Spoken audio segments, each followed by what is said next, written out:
QuickBooks Pro Desktop 2021. Customize invoice general formatting.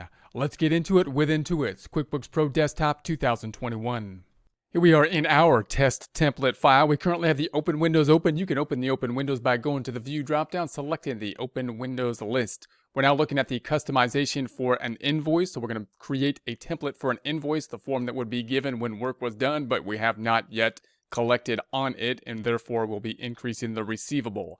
So we're going to go to the lists dropdown. We're going to go on down to the templates, lists, and then templates. We have the lists, the templates that have been set up for us by the QuickBooks system. We're going to set up a new one now. So we're going to go to the templates, and remember the options that we have when we adjust the template. You could make a duplicate of your current template and make an adjustment. You could create a new template from scratch and adjust that, or download a template and then make adjustments to it. We will first start off with making a new one. So I'm going to go to new item. I'm going to make it an invoice, probably the most common form that would be adjusted. Here's going to be the basic customization options. So we'll first take a look at these basic options, and then in future presentations we'll go to the additional customization options down below, and then the layout designer, which is probably the most advanced kind of customization options as well. So then we have the manage templates up top. If you go into the manage templates, it's going to be listing out the templates that we have here, and you can choose the one to be working on. We currently have the one that is the copy of the new invoice template. If you want to make it a custom name, you can say invoice, let's say number 1. Let's say invoice number 1 is our custom name here. I'm going to say okay on that. So we'll say okay. And then if I go back into my manage templates, now we're on invoice 1.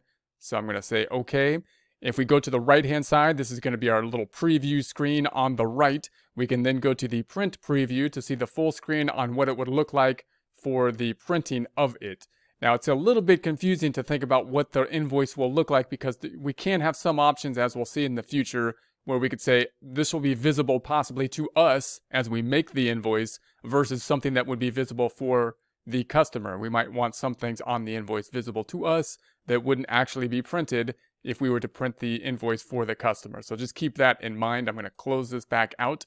And then we have the logo that we can be adding to the invoice, which could often be nice. So we can add the logo, and then we could, when we upload the logo, it's going to go right here, and it'll basically optimize the item, and it's got to be like a JPEG type of file, an image type of file to fit next to our name.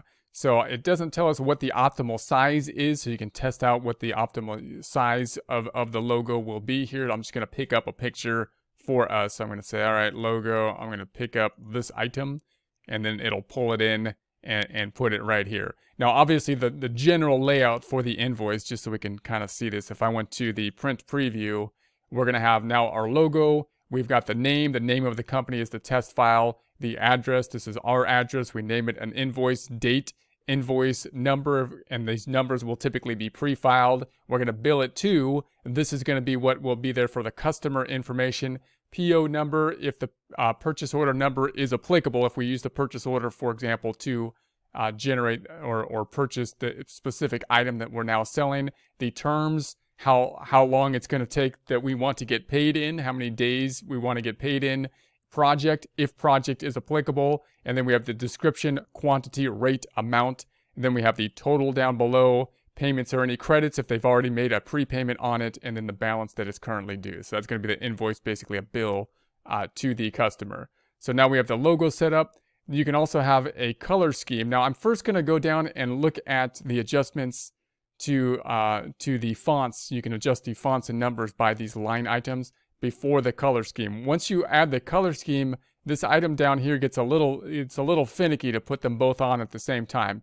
So if you want a color scheme and then go down here and change some of the colors within the scheme, then you can do so with some of the advanced settings more easily with the layout designer. So you have options to basically change text and color down here in a more kind of advanced way down here. So if you set the color scheme and then you're having problems changing a color down here, then I would keep it on the default color scheme, then make the changes down here if you want to customize any of these particular line items.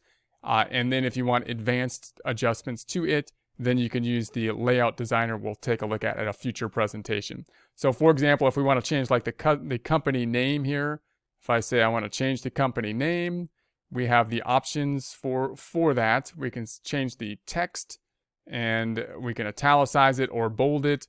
We can make it larger. Say we want, this is going to start to be pretty ugly. I'm not making a really nice looking invoice here. I'm just going to show how to do this. I'm not a designer, obviously. So I'm going to say yes. So you can probably do a much better job than me on it. But this is how to do it. So then we would have the that information. I can then underline it if I wanted to underline it. And then we could say OK.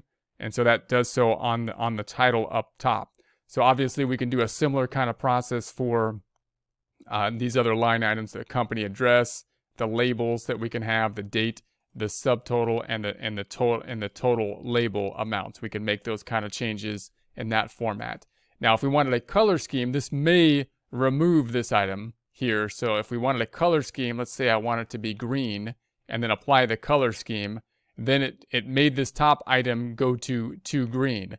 If I go back down here and I try to say, okay, now I want to change it back to red, company, change, and I want to change it back to red and say, okay. Sometimes I have some problems with that, right? It's not changing it back to red right here. If I go to the company address and say I want to change, and maybe I want to change this to something larger and underline that as well.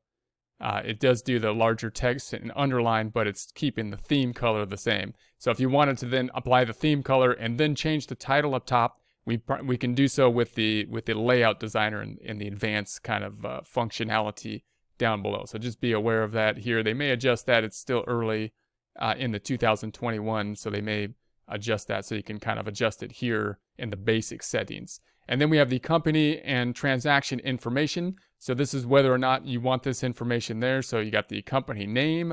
You could remove the company name, use the layout designer to reposition or overlapping fields to make other changes in the layout. So I'm going to say, okay, company name is going to be gone up top, right? And then I can put the company name back on. Probably want the company name. And then the address, if we don't want the address there, we can remove the address now gone, or we can put the address back on. And if we're doing emails of the invoices, we might have situations where we don't want the address. So it could be possible. And then if we have the fax number, I don't think we added a fax number. So if we had a fax number, then we can turn that on. Print past due stamp. I think that's useful to do. So if it's past due, I would turn on the past due stamp so that we can have the past due stamp there. And then phone number. So I'm going to say okay on the phone number. So that gives us our phone number down below. Our fax number would be here if they want the contact information. Again, that depends whether or not we want to provide a phone number or not for that contact information.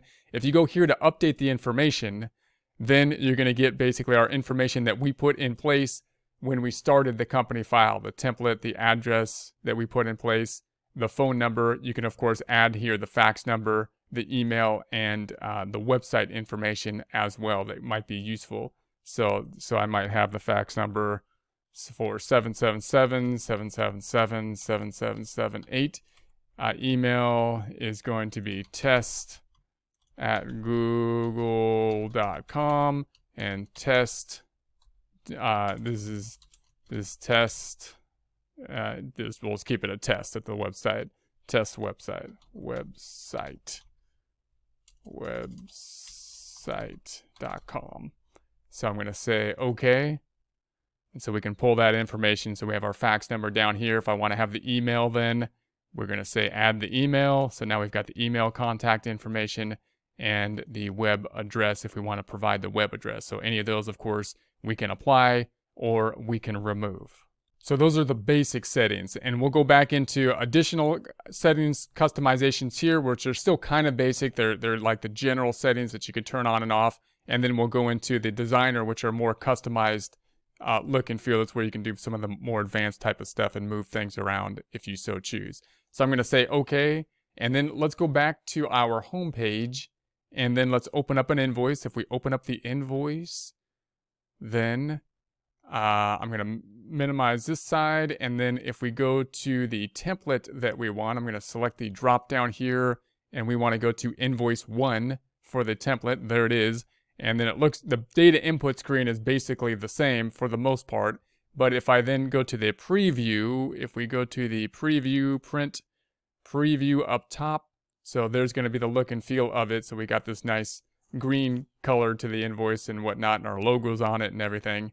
So if I close this back out and I go back to the prior invoice, like a product invoice here, and we go to the print and we preview that and say, okay, this is what it looks like without the customization of the standard invoice.